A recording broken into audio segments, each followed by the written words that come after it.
নমস্কার, আশা করি সবাই ভালো আছে। আজ আমি তৈরি করছি আম ডাল।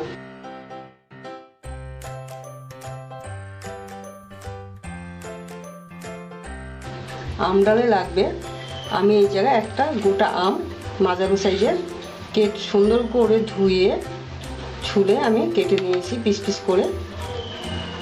লাগবে আমার মটরের ডাল, এই জায়গায় আমি 1 কাপ ডাল নিয়েছি। ফোড়নে লাগবে আমার শুকনো লঙ্কা, তেজপাতা, লাগবে আমার সর্ষে, 5টা কাঁচা লঙ্কা চিরা নিয়েছি, লাগবে আমার স্বাদ মতো নুন, লাগবে আমার সর্ষের তেল, লাগবে আমার হলুদ। ডালটা আমি একটা বড় জায়গায় ধুয়ে নেব ভালো করে চটকিয়ে ডালটা আমি 2-3 বার করে ধুয়ে নেব। আমি প্রেসার কুকারে 1 লিটার মতো জল দিয়ে দিচ্ছি, দিয়ে আমি জলটা দিচ্ছি। এবার আমি প্রেসার কুকারের ঢাকাটা মুখটা বন্ধ করে দিচ্ছি। গ্যাসটা আমি অন করে নিলাম, নিয়ে আমি প্রেসার কুকারটা বসিয়ে দিচ্ছি। এবার আমার একটা সিটি পড়বে, তারপর আমি গ্যাসটা অফ করে দেব। আমি গ্যাসটা অফ করে দিলাম, আমার একটা সিটি পড়েছে। 10 মিনিট পরে আমি ঢাকাটা খুলে দেব।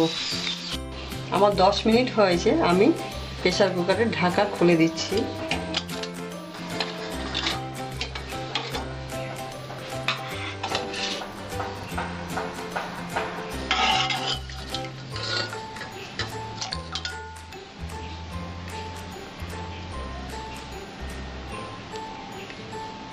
ডালটা আমার সিদ্ধ হয়েছে।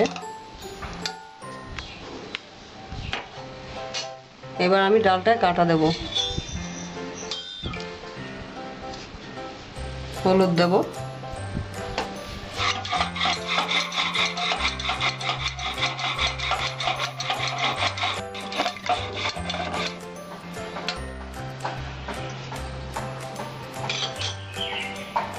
আমার ডালটা কাটা হচ্ছে। এবার আমি কাঁচা লঙ্কাগুলো ছেড়ে দেব, আমগুলো আমি ছেড়ে দেব।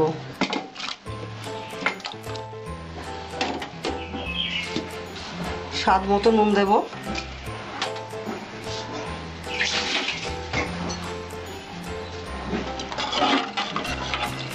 এবার আমি একটু ডালটা ফুটিয়ে নেব।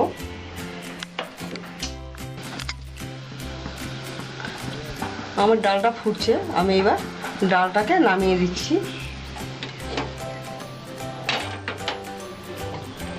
এইবার আমি কড়াইটা বসিয়ে দিলাম, আমি ডালটা ফোড়ন দেব।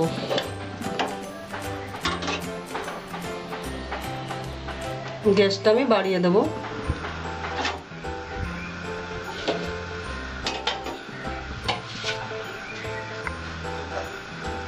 আমার কড়াইটা গরম হয়েছে, আমি 1 টেবিল চামচ সরষের তেল দেব।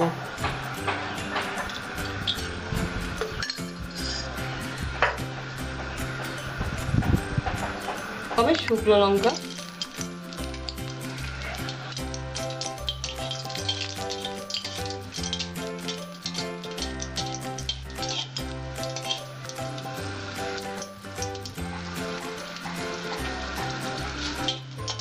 দেবো আমি তেজপাতা,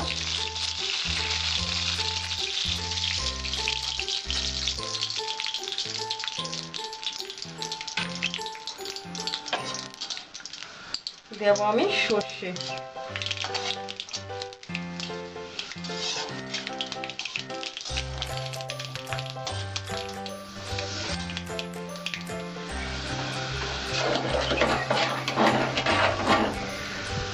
দিয়ে আমি আঁচটা এবার কমিয়ে দেব। এবার আমি ডালটা ঢেলে দেব।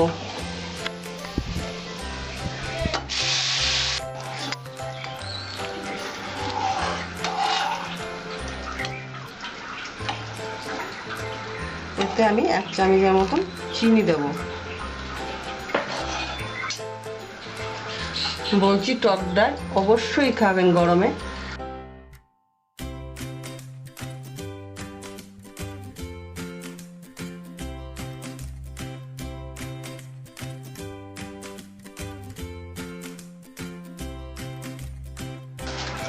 আমি 1 চা চামচ চিনি দিয়ে দিয়েছি। চিনিটা দিলাম এই কারণে যে ডালটার যে একটা পাঞ্চা ভাব থাকে, এই পাঞ্চা ভাবটা কেটে যাবে, ওই জন্য আমি 1 চা চামচ চিনি দিলাম।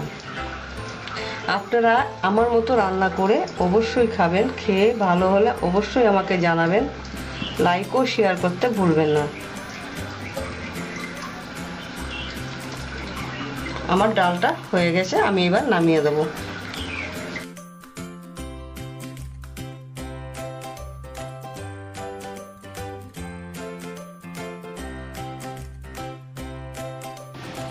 আমার ভিডিওটি আপনাদের ভালো লাগলে আমার চ্যানেলটিকে সাবস্ক্রাইব করবেন, লাইক ও শেয়ার করবেন ও কমেন্ট করবেন।